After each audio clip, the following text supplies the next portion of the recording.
नमस्कार दोस्तों, स्वागत है आप सभी का। दोस्तों इस वीडियो में सामान्य ज्ञान यानी दोस्तों जीके के टॉप 18 क्वेश्चंस करने वाले हैं, जिसमें दोस्तों हम प्रीवियस ईयर के मोस्ट रिपीटेड क्वेश्चंस करेंगे। यानी जो क्वेश्चंस एग्जाम में बार बार पूछे गए हैं और आने वाले आपके सभी एग्ज़ाम के लिए बहुत ही महत्वपूर्ण होने वाले हैं। तो आप 18 क्वेश्चंस में से जितने भी क्वेश्चंस सही करेंगे लास्ट में दोस्तों कमेंट करके ज़रूर बताएंगे, और जो क्वेश्चंस आपका गलत हो जाए उसे आप नोट ज़रूर करेंगे, ताकि अगर अगले किसी सेट में वो क्वेश्चंस आए तो उसे आप सही कर पाएँ। तो इस तरीके से ये हमारा प्रैक्टिस से चलता है। तो देखिए पहला क्वेश्चन से यहाँ पर स्टार्ट करेंगे। देखिए पहला क्वेश्चन कि महात्मा गांधी के जन्मदिन 2 अक्टूबर को अंतर्राष्ट्रीय स्तर पर किस रूप में मनाया जाता है। तो ये जो दोस्तों आज आपको पता है कि महात्मा गांधी जी का और लाल बहादुर शास्त्री जी का क्या है, जन्म दिवस है। तो इनके जन्म दिवस को यहाँ पर महात्मा गांधी की जो है वह अंतर्राष्ट्रीय स्तर पर किस रूप में यहाँ पर मनाया जाता है, यानी किस रूप में उसका पालन किया जाता है। अहिंसा दिवस के रूप में, निरामिष दिवस, शहीद दिवस और सांप्रदायिक भावना दिवस। तो इसका जो सही उत्तर होगा दोस्तों ऑप्शन नंबर ए यहाँ पर सही उत्तर होगा।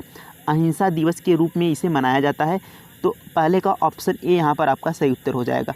तो हम यहाँ पर इनसे संबंधित कुछ महत्वपूर्ण यहाँ पर जानकारियाँ ले लेते हैं जो कि एग्ज़ाम में पूछे गए क्वेश्चंस होंगे। देखिए अब सबसे पहले हम देख लेते हैं कि महात्मा गांधी जी का जन्म कब हुआ।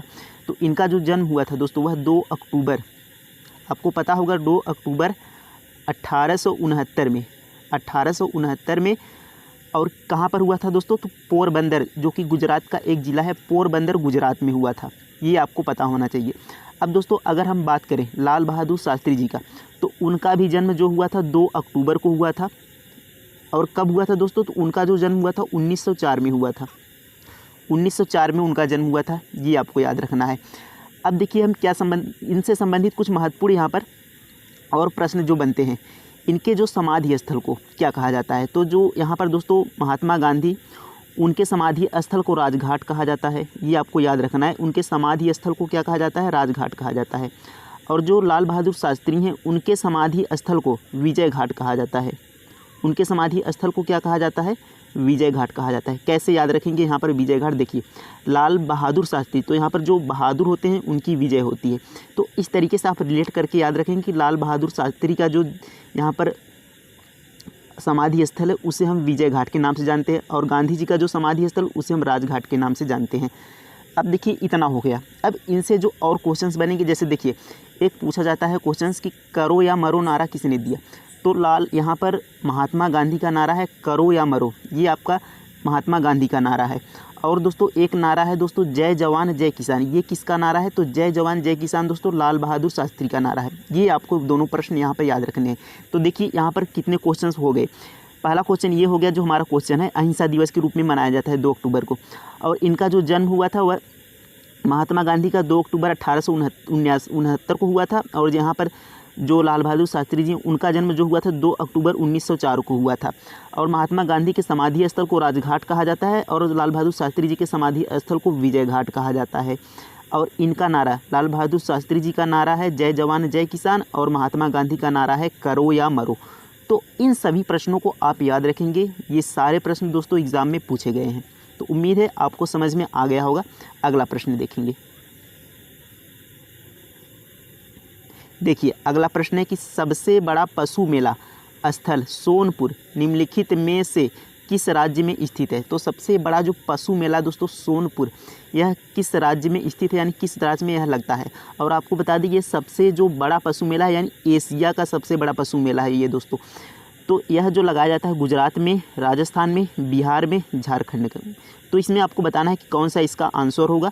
तो इसका जो राइट आंसर होगा दोस्तों ऑप्शन नंबर सी होगा, यह बिहार में लगाया जाता है। सबसे बड़ा पशु का यहाँ पर मेला लगाया जाता है सोनपुर, बिहार में। तो ये आपको याद रखना है। अगला प्रश्न देखेंगे। देखिए अगला प्रश्न है कि लोकसभा चुनाव के लिए योग्यता प्राप्त करने हेतु न्यूनतम आयु है।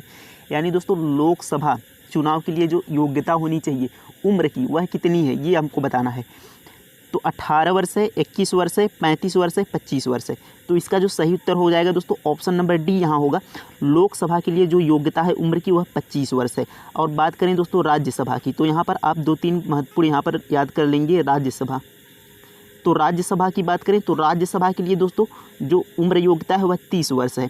और बात करें दोस्तों राष्ट्रपति बनने के लिए जो उम्र योग्यता है वह कितनी है, तो राष्ट्रपति के लिए दोस्तों न्यूनतम 35 वर्ष है। कितनी दोस्तों, न्यूनतम 35 वर्ष, राष्ट्रपति के लिए न्यूनतम 35 वर्ष। और बात करें दोस्तों उपराष्ट्रपति, तो उपराष्ट्रपति के लिए भी यहाँ पर जो आयु है वह न्यूनतम 35 वर्ष है, यानी राष्ट्रपति के जितना उपराष्ट्रपति की भी यहाँ पर न्यूनतम आयु होनी चाहिए। तो ये प्रश्न सभी आप याद रखेंगे जो एग्जाम में पूछे गए क्वेश्चन है। अगला प्रश्न देखेंगे। देखिए अगला प्रश्न है कि भारत की पहली रेलगाड़ी किन स्टेशनों के बीच चली थी। तो यहाँ पर आपको बताना है कि जो भारत की पहली रेलगाड़ी चलाई गई थी वह किन 2 स्टेशनों के बीच चली थी, और इसमें आपको ये भी बताना है कि किसके समय में चली थी, ये सब आपको यहाँ पर बताना है। देखिए जो भारत की पहली रेलगाड़ी चलाई गई थी वह 16 अप्रैल 1853 में यह पहली रेलगाड़ी चलाई गई थी। किसके समय में दोस्तों, लॉर्ड डलहौजी। तो लॉर्ड डलहौजी के समय यहाँ पर पहली रेलगाड़ी चली थी। और दोस्तों भारत में रेलवे का जनक भी लॉर्ड डलहौजी को कहा जाता है। भारत में रेल का जनक ये लॉर्ड डलहौजी को कहा जाता है, इसे आप याद रखेंगे। तो 16 अप्रैल 1853 को चलाई गई थी। यह दोस्तों मुंबई के बोरी बंदर से थाने के बीच था। मुंबई के बोरी बंदर से थाने के बीच था। ऑप्शन नंबर डी यहाँ पर सही उत्तर हो जाएगा। अब यदि पूछे दोस्तों कि कितने किलोमीटर चली थी, तो ये आपका 34 किलोमीटर लगभग चली थी, यानी 34 किमी ये चलाई गई थी 16 अप्रैल 1853 को। और लॉर्ड डलहौजी के समय यहाँ पर रेलगाड़ी चली थी। तो इन प्रश्नों को आपको क्या करना है, याद करना है कि 1853 में पहली रेलगाड़ी चली थी, लॉर्ड डलहौजी के समय चली थी, और यहाँ पर बोरी बंदर से थाने के बीच चली थी। और कितने किमी चली थी, तो 34 किमी यहाँ पर चली थी। तो उम्मीद है ये सारे प्रश्न आपको समझ में आ गए होंगे। अगला प्रश्न देखेंगे।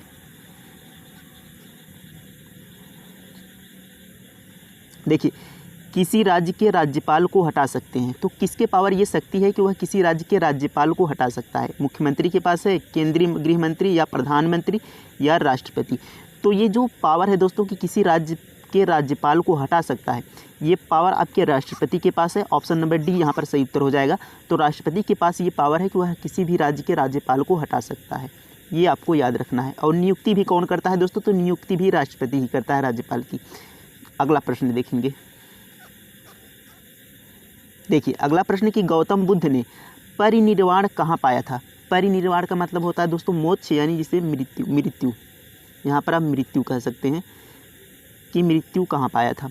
तो गौतम बुद्ध जी ने जो परिनिर्वाण है वह कहाँ पाया था, तो इसका जो राइट आंसर होगा दोस्तों पता होगा आपको कि उत्तर प्रदेश के कुशीनगर में। तो ऑप्शन नंबर बी इसका सही उत्तर होगा, उत्तर प्रदेश के कुशीनगर में। अब देखिए बुद्ध से संबंधित कुछ महत्वपूर्ण प्रश्न जो बनते हैं। गृह त्याग को क्या कहा जाता है। महात्मा बुद्ध जी के गृह त्याग को बौद्ध धर्म में क्या कहा जाता है, तो गृह त्याग को दोस्तों महाभिनिष्क्रमण कहा जाता है। क्या कहा जाता है, महा, तो यहाँ पर लिखने में थोड़ी दिक्कत हो रही है, महाभिनिष्क्रमण। तो इसे आप याद रखें कि गृह त्याग को महाभिनिष्क्रमण कहा जाता है। और दोस्तों इनका पहला उपदेश कहाँ पर था, तो पहला उपदेश था दोस्तों सारनाथ में। बनारस के सारनाथ में इनका पहला उपदेश था। तो ये क्वेश्चन पूछा जाता है कि महात्मा बुद्ध ने अपना पहला उपदेश कहाँ दिया, तो आपको याद रखना है कि सारनाथ में पहला उपदेश दिया। और उनके गृह त्याग को क्या कहा जाता है, तो महाभिनिष्क्रमण कहा जाता है, ये आपको याद रखना है। और पहले जो उपदेश उन्होंने सारनाथ में दिया उसे क्या कहा जाता है, तो पहला उपदेश इनका दोस्तों धम्मचक्र प्रवर्तन। पहला उपदेश क्या कहा जाता है, धम्मचक्र प्रवर्तन, ये आपको याद रखना है कि धम्मचक्र प्रवर्तन इनका पहला उपदेश है। और सारनाथ में इन्होंने पहला उपदेश दिया और पहले उपदेश को धम्मचक्र प्रवर्तन कहा जाता है। अब देखिए इनकी जो मृत्यु होती है तो उसे क्या कहा जाता है बौद्ध धर्म में, तो महापरिनिर्वाण कहा जाता है। क्या कहा जाता है, यहाँ पर महापरिनिर्वाण। तो उसे जो कहा जाता है दोस्तों महापरिनिर्वाण कहा जाता है, ये आपको याद रखना है कि मृत्यु को महापरिनिर्वाण कहा जाता है। और प्रथम उपदेश को धम्मचक्र प्रवर्तन कहा जाता है। और प्रथम उपदेश कहाँ था दोस्तों, सारनाथ में। और इनकी मृत्यु कहाँ हुई, कुशीनगर में। और गृह त्याग को क्या कहा जाता है, महाभिनिष्क्रमण कहा जाता है। तो इन सभी बातों को आप याद रखेंगे। ये सारे दोस्तों क्वेश्चंस इंपॉर्टेंट क्वेश्चन जो एग्जाम में पूछे गए हैं। तो उम्मीद है आपको समझ में आ गया होगा। अगला प्रश्न देखते हैं। देखिए अगला प्रश्न है कि भगवान महावीर की मृत्यु कहाँ हुई थी। अब देखिए ये बताना है आपको, भगवान महावीर यानी दोस्तों स्वामी महावीर जो जैन धर्म के तीर्थंकर थे, तो इनकी मृत्यु कहाँ हुई थी। तो पावापुरी में, सांची में, वैशाली में, वाराणसी में। तो इसका जो सही उत्तर हो जाएगा दोस्तों ऑप्शन नंबर ए यहाँ पर सही उत्तर होगा, पावापुरी में। पावापुरी कहाँ पर है, बिहार में है। तो ये आपको याद रखना है कि पावापुरी में महावीर स्वामी की मृत्यु हुई थी। तो ये आपको यहाँ पर याद रखना है, जिसे दोस्तों यहाँ पर निर्वाण, जो मृत्यु हुई थी उनको निर्वाण कहा जाता है। अब देखिए यहाँ पर महावीर स्वामी के बारे में कुछ बातें। तो देखिए महावीर स्वामी जैन धर्म के 24वें तीर्थंकर थे। ये आपको याद रखना है। कौन से तीर्थंकर थे, पूछा जाता है कि 24वें तीर्थंकर कौन थे, तो महावीर स्वामी जैन धर्म के 24वें तीर्थंकर थे। पहले कौन थे, पहले ऋषभदेव थे। पहले कौन थे, ऋषभदेव थे। 23वें, देखिए पहला, 23वां, 24वां, ये आपको याद रखना है। पहले ऋषभदेव थे, 23वें पार्श्वनाथ थे, 24वें महावीर स्वामी थे। और देखिए महावीर स्वामी को जैन धर्म का अगर पूछो वास्तविक संस्थापक कौन है, तो जैन धर्म के वास्तविक संस्थापक के रूप में महावीर स्वामी को कहा जाता है कि जैन धर्म के वास्तविक संस्थापक थे। तो वास्तविक संस्थापक यहाँ पर जो थे जैन धर्म के, वे महावीर स्वामी थे। तो ये बात भी आपको यहाँ पर याद रखना है। अगला प्रश्न देखेंगे। देखिए अगला प्रश्न है कि भारतीय सिनेमा का जनक किसे कहा जाता है। A.K. हंगल, अमिताभ बच्चन, आलोक नाथ, दादा साहब फाल्के। तो आपको बताना है कि भारतीय सिनेमा का जनक किसे कहा जाता है। तो इसका जो राइट आंसर होगा दोस्तों ऑप्शन नंबर डी यहाँ पर सही उत्तर हो जाएगा। दादा साहब फाल्के को भारतीय सिनेमा का जनक कहा जाता है। अगला प्रश्न देखेंगे। देखिए अगला प्रश्न है कि पृथ्वी के दोनों ओर ग्रह हैं। तो पृथ्वी के दोनों ओर कौन से ग्रह हैं, ये आपको बताना है। तो आपको पता होना चाहिए कि सबसे पहले सूर्य के दूरी के हिसाब से यहाँ पर जो ग्रह की यहाँ पर है, देखिए जैसे बुध पहले नंबर पे यहाँ पर आता है। तो इनका क्रम हम यहाँ पर एक बार लिख लेते हैं। बुध, शुक्र, पृथ्वी के बाद दोस्तों आता है मंगल, मंगल पर आता है बृहस्पति, इसके बाद बुध, शुक्र, पृथ्वी, मंगल, बृहस्पति, शनि, अरुण और वरुण। तो ये दोस्तों हमारा क्या है, ग्रहों का क्रम है। तो अब देखिए हमसे पूछा है कि पृथ्वी के दोनों ओर कौन से ग्रह हैं। तो देखिए ये हमारी पृथ्वी है और इसके दोनों ओर एक इधर शुक्र है और इधर कौन सा है, मंगल है।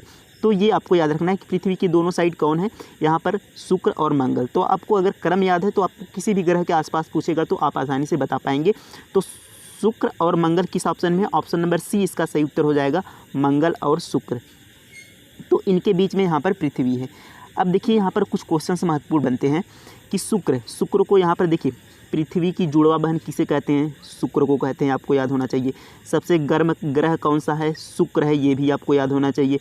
और भोर का तारा किसे कहते हैं, शुक्र को कहते हैं, ये भी आपको याद होना चाहिए। और दोस्तों लाल ग्रह किसे कहते हैं, तो वह मंगल को कहते हैं, ये आपको याद होना चाहिए। तो इन सभी बातों को आपको याद रखना है कि देखिए फिर से एक बार यहाँ पर रिपीट कर देते हैं कि शुक्र पृथ्वी की जुड़वा बहन कहते हैं शुक्र को, भोर का तारा कहते हैं शुक्र को, सबसे गर्म ग्रह कहते हैं शुक्र को। अब देखिए इसमें कन्फ्यूजन होता है सबसे गर्म ग्रह में कि सूर्य के नज़दीक कौन सा पड़ता है, बुध, लेकिन सबसे गर्म है शुक्र। तो इसमें कन्फ्यूजन हो जाता है कि बुध गर्म है या शुक्र। तो सबसे गर्म जो ग्रह है वह दूसरा गर्म ग्रह है शुक्र, ये आपको याद रखना है। कार्बन डाइऑक्साइड के कारण ये सबसे ज़्यादा गर्म है, तो ये आपको याद रखना है कि दूसरा जो ग्रह है शुक्र, ये सबसे गर्म ग्रह है। और लाल ग्रह किसे कहते हैं, तो मंगल को लाल ग्रह कहते हैं। तो ये सभी बातों को आपको याद रखना है दोस्तों। ये सारे प्रश्न पूछे गए हैं एग्जाम में। अगला प्रश्न देखेंगे। देखिए अगला प्रश्न है कि स्टैचू ऑफ लिबर्टी कहाँ स्थित है। तो आपको बताना है दोस्तों कि स्टैचू ऑफ लिबर्टी कहाँ स्थित है, लंदन में है, न्यूयॉर्क में, अहमदाबाद में, वान में। तो इसका जो सही उत्तर हो जाएगा दोस्तों स्टैचू ऑफ लिबर्टी आपका न्यूयॉर्क में है, ऑप्शन नंबर बी यहाँ पर सही उत्तर हो जाएगा। और दोस्तों अगर बात करें यहाँ पर एक क्वेश्चन पूछा जाता है बहुत ज़्यादा कि statue of unity, statue of यहाँ पर स्टैचू ऑफ यूनिटी मैं लिख देता हूँ ताकि यहाँ पर समझ जाएं कि स्टैचू ऑफ यूनिटी ये कहाँ पर है। तो स्टैचू ऑफ यूनिटी दोस्तों सरदार वल्लभ भाई पटेल जी की प्रतिमा है। सरदार वल्लभ भाई पटेल, यहाँ पर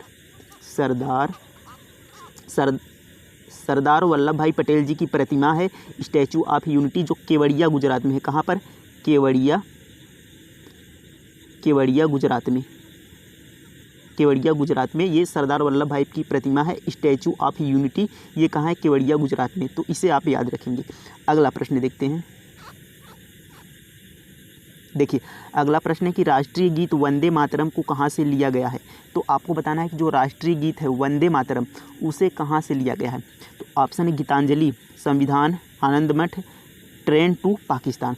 तो जो राष्ट्रीय गीत है दोस्तों वंदे मातरम को आनंद मठ से लिया गया है। ऑप्शन नंबर सी इसका सही उत्तर होगा। अब देखिए आनंद मठ इसकी किसकी पुस्तक है या किसकी रचना है। तो ये बंकिम चंद्र चटर्जी की है।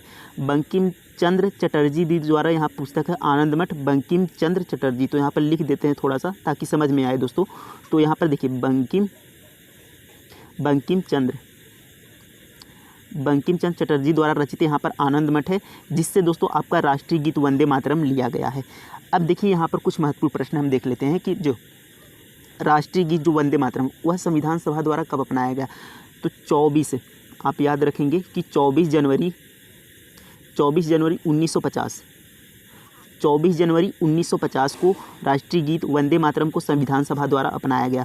और दोस्तों राष्ट्रगान को भी 24 जनवरी 1950 के द्वारा ही अपनाया गया था। और 24 जनवरी 1950 को ही भारत के प्रथम राष्ट्रपति बनाया गया डॉक्टर राजेंद्र प्रसाद को। इन सभी बातों को आपको याद रखना है। और दोस्तों अगर हम बात करें तिरंगे को, यानी भारतीय तिरंगे को जो यहाँ पर संविधान सभा द्वारा अपनाया गया वह कब।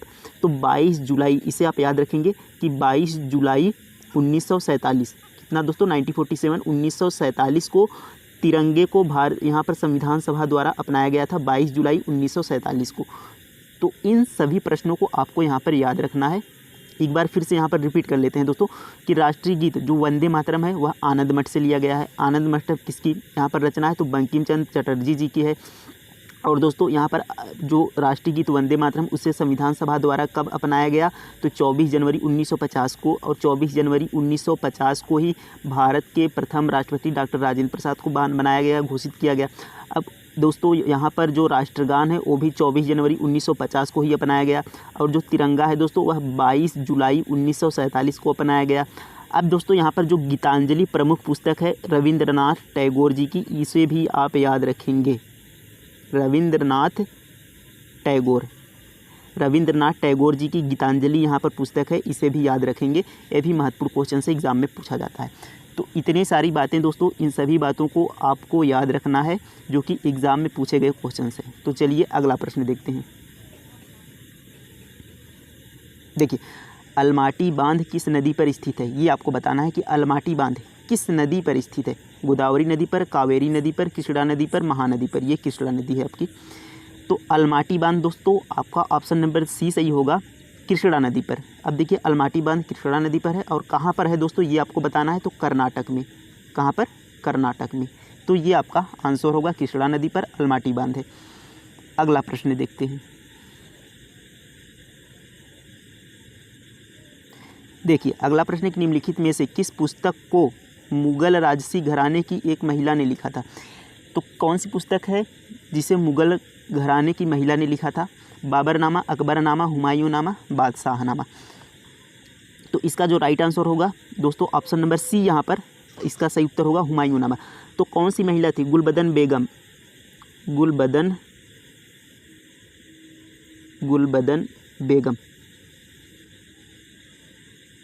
ये दोस्तों गुलबदन बेगम इनकी रचना है, जो कि महिला ने घराने के यहाँ पर पुस्तक है इनकी हुमायूंनामा, गुलबदन बेगम की। तो ये आपको याद रखना है कि गुलबदन बेगम की यहाँ पर जो पुस्तक है वह हुमायूंनामा है। और दोस्तों यहाँ पर आप कुछ महत्वपूर्ण प्रश्न, जैसे गुलबदन बेगम किसकी बेटी थी। तो मुगल साम्राज्य का संस्थापक कौन था। बाबर था। मुगल साम्राज्य का, यहाँ पर देखिए मुगल साम्राज्य का संस्थापक बाबर, मुगल साम्राज्य संस्थापक बाबर की बेटी थी गुलबदन बेगम। और इसने अपनी भाई के बारे में यहाँ पर हुमायूंनामा में लिखा है, जो कि यहाँ पर आपका क्वेश्चन था कि किस राजसी घराने की महिला है। तो गुलबदन बेगम यहाँ पर है। और हुमायूंनामा में अपने भाई के बारे में यहाँ पर लिखा है, हुमायूं के बारे में। और यहाँ पर दोस्तों गुलबदन बेगम किसकी बेटी थी। तो गुलबदन बेगम बाबर की बेटी थी। ये सभी प्रश्न आपको याद रखना है। अगला प्रश्न देखते हैं। और ये महत्वपूर्ण क्वेश्चन से यहाँ पर एक और दोस्तों, यहाँ की बाबर ने यहाँ पर मुगल साम्राज्य की स्थापना की थी। तो मुगल साम्राज्य का संस्थापक कौन था। वह बाबर था। ये आपको याद रखना है। अगला प्रश्न देखते हैं।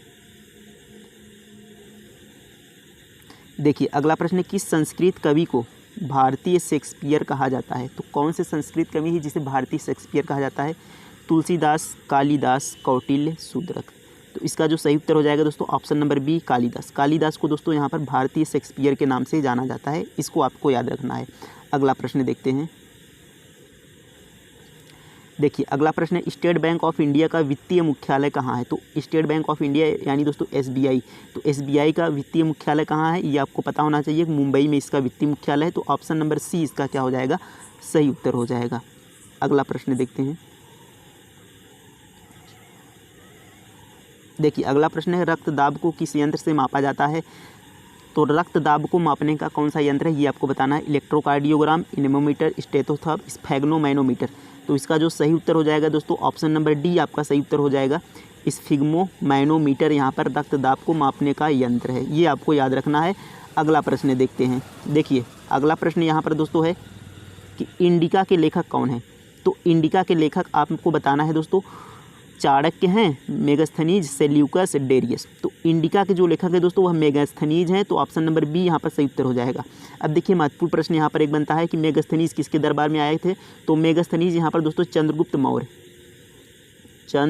मौर्य के दरबार में मेगास्थनीज आया था। मेगास्थनीज कौन था दोस्तों? तो मेगास्थनीज यूनान का राजदूत था। यहाँ पर चंद्रगुप्त मौर्य, मेगास्थनीज कौन था? तो मेगास्थनीज यहाँ पर तो यूनान का राजदूत था, ये आपको याद रखना है। किसके दरबार में आया था? तो चंद्रगुप्त मौर्य के दरबार में आया था। पुस्तक कौन सी है? तो इंडिका की लेखक मेगास्थनीज। अब देखिए चाणक्य का अन्य नाम तो कौटिल्य के नाम से जाना जाता है। चाणक्य को इनका अन्य नाम है कौटिल्य, ये आपको याद रखना है। अगला प्रश्न देखते हैं। ये दोस्तों आपका लास्ट क्वेश्चन है 18वां, और इसके बाद आपको कमेंट करके बताना है कि आपके कितने क्वेश्चन 18 में से सही हुए। देखिए दिल्ली को किस वर्ष भारत की राजधानी बनाया गया? दिल्ली को किस वर्ष भारत की राजधानी बनाया गया? 1910 में, 1911 में, 1916 में, 1923 में। तो इसका आंसर आपको बताना है कि दिल्ली को भारत की राजधानी कब बनाया गया। अब देख लेते हैं दोस्तों, ये देखिए बनाया गया ऑप्शन नंबर बी यहाँ पर 1911 में। तो इससे पहले दिल्ली की राजधानी कहाँ पर थी ये आपको कमेंट में बताना है। 1911 में दिल्ली को भारत की राजधानी बनाया गया। इससे पहले दिल्ली भारत की राजधानी कहाँ पर थी ये आपको कमेंट करके बताना है। और आपके कितने क्वेश्चन सही हुए ये भी आपको कमेंट करना है। तो भारत की पहले राजधानी कहाँ थी और आपके कितने क्वेश्चन सही हुए, इन दोनों कमेंट को आपको यहाँ पर करना है। और वीडियो कैसा लगा ये आप लाइक करके ज़रूर बताइएगा। और मिलते हैं इसी प्रकार अगले किसी प्रैक्टिस सेट में जो आपका कल होने वाला है। तो उम्मीद है आपको वीडियो अच्छा लगा होगा। Thank you.